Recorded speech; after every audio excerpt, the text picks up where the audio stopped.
Hello friends, இன்றைக்கு நாங்கள் பயத்தம் பலகாரம் எப்படி செய்வதென்று பார்ப்போம். இதில் நான் 300 கிராம் பயர் எடுத்திருக்கிறேன்.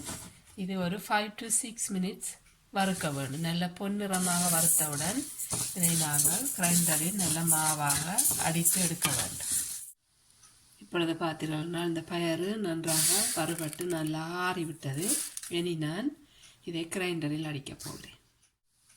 இப்பொழுது நன்றாக அடிபட்டு விட்டது. இனி நான் இதை அரிதட்டில் அரிக்கப் போகிறேன்.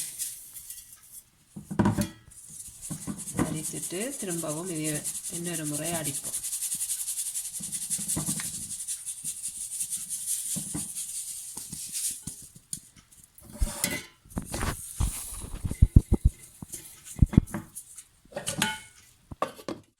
பிறகு 2வது முறையும் நான் இதை அடித்துவிட்டேன். இதையும் அரித்து எடுத்துவிட்டு இந்த அரித்த பயற்ற மாவுக்குள் நான் 150 கிராம் அரிசி மாவு போடுகிறேன். இதை போட்டு நன்றாக மிக்ஸ் பண்ணிட்டு இதுக்கு நான் தேங்காய் பூ 1 எடுத்து வைத்திருக்கிறேன். அதை இனி பருத்தி இதுக்குள் போட வேண்டும். இப்பொழுது மீடியம் சைஸில் உள்ள ஒரு தேங்காய் எடுத்து நான் பொன்னிறமாக இதை வறுத்து எடுக்க வேண்டும்.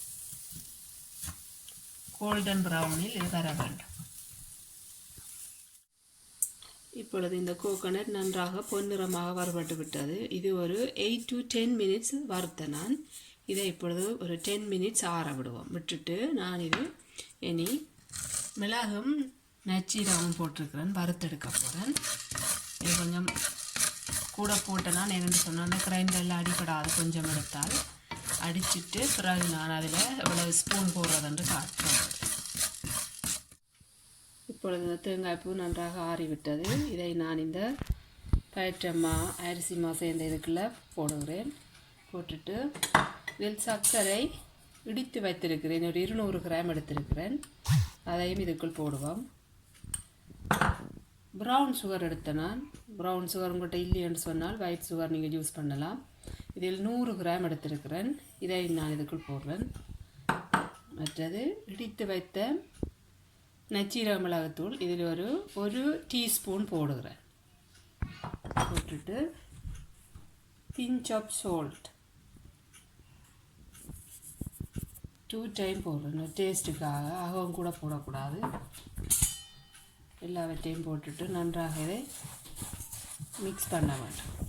மிக்ஸ் பண்ணிவிட்டு நான் இதை ஒருக்கா கிரைண்டரில் அடைக்க போகிறேன். ஏன்னு சொன்னால் இந்த சர்க்கரை இந்த தேங்காய் பூ எல்லாம் நன்றாக அடிபட்டு வரும். கிரைண்டரில் கொஞ்சம் ஒரு 2 சுற்று சுற்ற போகிறேன். இப்பொழுது பார்த்தீர்கள் என்றால் எல்லாம் சேர்ந்து நல்ல மாவாக வந்திருக்குது. 2 சுற்று தான் இந்த கிரைண்டரில் சுற்றி எடுத்தேன் நான்.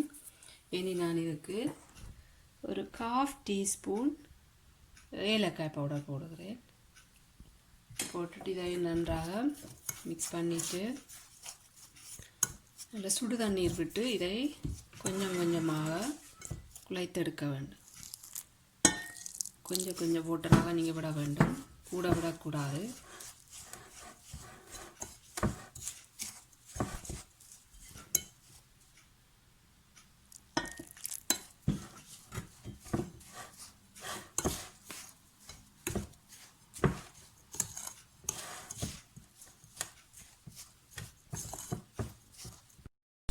இப்பொழுது பார்த்தீர்கள் என்றால் நான் கொஞ்சம் கொஞ்சமாக தண்ணீர் விட்டு பிடிக்கிற பதத்துக்கு எடுத்திருக்கிறேன்.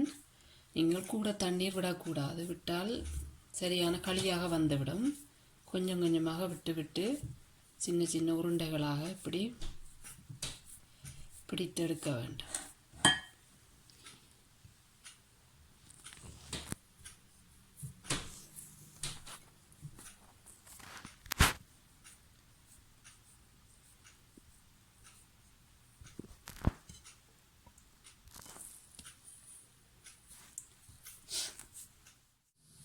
இப்பொழுது பார்த்தீர்கள் என்றால் இந்த பயத்த உருண்டைகள் 30 வந்திருக்கிறது. இதை உருட்டி வைத்திருக்கிறேன். இனி நான் இதுக்கு துவைப்பதற்கு மா எப்படி கலப்பதுன்னு பார்ப்போம். இதில் அவித்த மா 2 டேபிள் ஸ்பூன், அரிசி மா 2 டேபிள் ஸ்பூன், அவிக்காத கோதுமை மா 4 டேபிள் ஸ்பூன். அளவாக உப்பு போட வேண்டும். மஞ்சள் அளவுக்கு போட வேண்டும். போட்டுட்டு தண்ணீர் விட்டு தோசை மா பதத்துக்கு குழைக்க வேண்டும். இப்பொழுது தோசை மா பதத்துக்கு கட்டி படாமல் நன்றாக கரைத்து வைத்திருக்கிறேன். இதை நாங்கள் இதுக்கு போட்டு சுட்டு எடுக்க வேண்டும். இப்பொழுது எண்ணெய் நன்றாக சூடறிவிட்டது. இனி நாங்கள் இந்த உருட்டி வைத்த உருண்டைகளை இந்த மாக்கலவையில் போட்டு எண்ணெயில் போட போகிறேன்.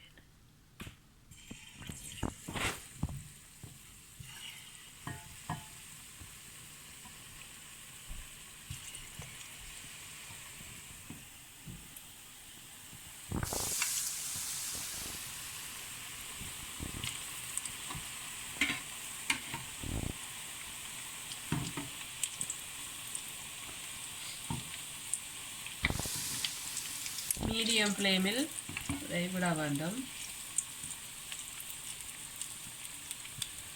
5 to 6 minutes இதை வேக விட்டால் போதுமானதாக இருக்கும்.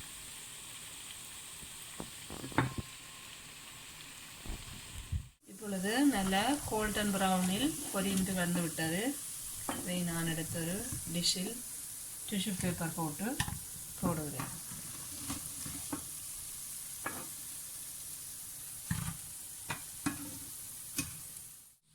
இப்பொழுது டேஸ்டியான பைத்தம் பலகாரம் ரெடியாகிவிட்டது. பார்த்தீர்கள் என்றால் நன்றாக வெந்திருக்கிறது. இந்த வீடியோ உங்களுக்கு பிடித்திருந்தால் லைக் பண்ணுங்கள், ஷேர் பண்ணுங்கள், சப்ஸ்கிரைப் பண்ணுங்கள். தேங்க்யூ.